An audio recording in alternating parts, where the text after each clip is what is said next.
Bonjour les amis et bienvenue dans cette toute nouvelle vidéo YouTube. Je sais que ça faisait un moment que je n'avais pas fait de vidéo YouTube, mais me revoici avec plein d'idées en tête et surtout beaucoup de motivation pour vous aider à avancer dans votre parcours entrepreneurial. Alors aujourd'hui, je tenais à répondre à une question qui est: je veux entreprendre mais je n'ai pas d'idée. C'est une question qui m'est souvent revenue lorsque je discutais avec mes abonnés sur Instagram, c'est-à-dire que souvent ils veulent entreprendre, ils sentent qu'ils ont un potentiel pour entreprendre, mais ils ne savent pas trop dans quoi, ils n'ont pas trop d'idées. Il y a tellement de choses en fait sur internet, tellement de business qu'on peut créer, que finalement ils ne savent pas exactement vers quoi se tourner. Donc aujourd'hui, j'ai décidé de faire cette vidéo YouTube pour vous aider justement à y voir plus clair sur votre projet entrepreneurial, surtout si vous êtes dans l'étape du je veux entreprendre, je sens que j'ai envie d'initier des projets, mais je ne sais pas exactement dans quoi. Donc restez jusqu'à la fin puisque je vais vous donner 5 points pour bien y voir plus clair et trouver votre idée de business en ligne. Alors premièrement, faites un bilan de compétences, c'est-à-dire que prenez une feuille et un stylo tout simplement et notez vos compétences. Dans quoi êtes-vous bon? Forcément que vous avez des compétences que vous pouvez utiliser dans un projet entrepreneurial. Forcément que vous avez développé des compétences ou des connaissances, que ce soit lors de vos études, que ce soit lors de votre travail. Et bien forcément qu'on a tous quelque chose qui nous différencie des autres. Donc prenez une feuille et un stylo, notez les compétences. Est-ce que je suis bonne à l'oral? Est-ce que j'ai des compétences à l'écrit? Est-ce que j'ai un bon relationnel? Est-ce que... voilà, notez tout ce qui vous vient par la tête, que ce soit en fonction de votre métier ou de vos personnalités, de votre hobby, etc. Et pour y voir un peu plus clair, donc ça peut vous aider à faire un peu d'introspection et trouver vers quoi vous diriger pour entreprendre. Alors deuxièmement, gardez une feuille et un stylo ou un carnet et un stylo auprès de vous au cas où vous auriez des idées. Parce que oui, souvent les idées ne nous viennent pas quand on est posé devant notre feuille sur notre bureau, mais plutôt sous la douche ou lorsqu'on se promène dehors, lorsqu'on est en train de faire quelque chose qui n'a rien à voir avec notre projet entrepreneurial, et bien c'est là qu'on a souvent le plus d'idées.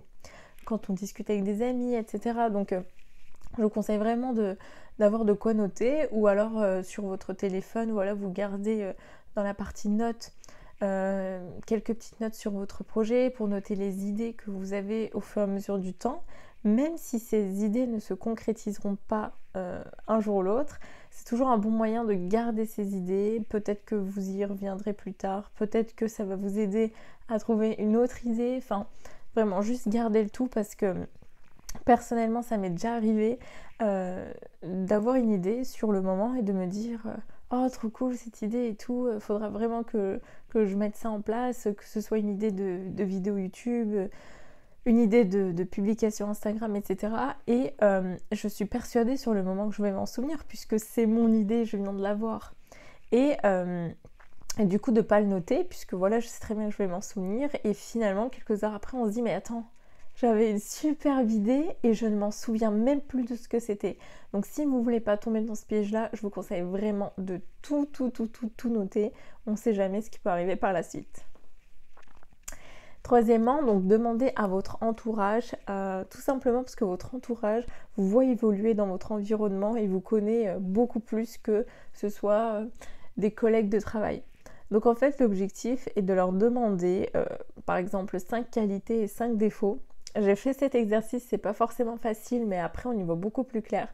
Donc demandez 5 qualités et 5 défauts à votre entourage pour voir déjà ce que vous dégagez, tout simplement parce que peut-être que vous avez l'impression d'être timide, mais que pour votre entourage, vous êtes ultra extraverti. Donc en fait, déjà de voir ce qu'on dégage, ce qu'on renvoie aux autres, et puis aussi de voir ce qui peut être remarqué, ce qui peut être noté comme qualité et comme défaut par les autres. C'est super important pour prendre du recul. Et puis vous pouvez également leur demander dans quoi ils vous verraient évoluer. Par exemple, est-ce que ce serait plutôt un métier où on accompagne des personnes, un métier où on parle beaucoup à l'oral, ou plutôt on écrit, etc. Juste avoir leur point de vue, ça va vous aider à réfléchir sur votre introspection et vous dire ah oui, pourquoi pas, j'y avais pas pensé, etc. Quatrièmement, posez-vous cette question. Qu'est-ce qu'il manque autour de moi? Parce que oui, finalement, un entrepreneur, c'est quoi? C'est tout d'abord une personne qui souhaite résoudre un problème. Donc, observez autour de vous. Voyez-vous, qu'est-ce qui peut manquer autour de chez vous? Qu'est-ce qui peut manquer dans votre vie ou dans votre entourage? Ça vous est sûrement déjà arrivé de vous poser des questions du genre on est obligé d'acheter cet objet alors qu'on pourrait le louer, pourquoi ce service de location n'existe pas? Ou j'aimerais que quelqu'un me rende tel service, mais ce service n'existe même pas, donc pourquoi pas le mettre en place? Voyez ou pas? Donc oui, de toute façon, un entrepreneur est là aussi pour résoudre des problèmes. Donc si vous voyez qu'il y a des problèmes, un besoin, qu'il y a des services qui n'existent pas encore, alors pourquoi pas les mettre en place et innover?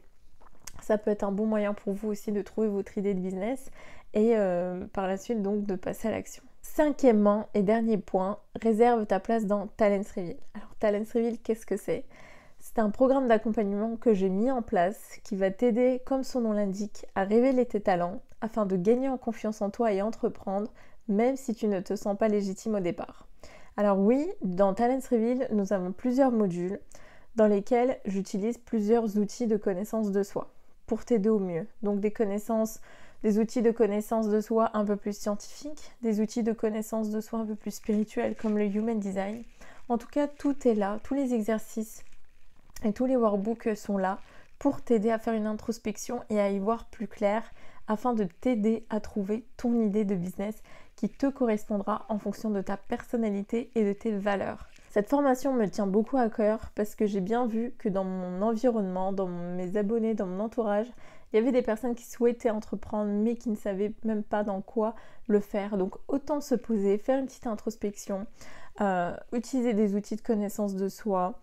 J'utilise vraiment différents outils, que ce soit sur papier, à faire sur papier ou sur internet ou en visio, en présentiel, etc. Donc il y a vraiment plusieurs outils pour vous aider au mieux à faire une introspection, à vous connaître, trouver vos qualités, vos compétences, vos talents, faire un bilan de compétences pour ensuite trouver votre idée de business, voir ce qu'on peut en tirer pour faire un business, voir ce qui peut être utilisé dans le cadre d'un business en ligne. Donc si vous souhaitez trouver votre idée de business qui soit alignée avec votre personnalité, je vous invite à réserver votre place juste en dessous pour qu'on puisse commencer à travailler ensemble.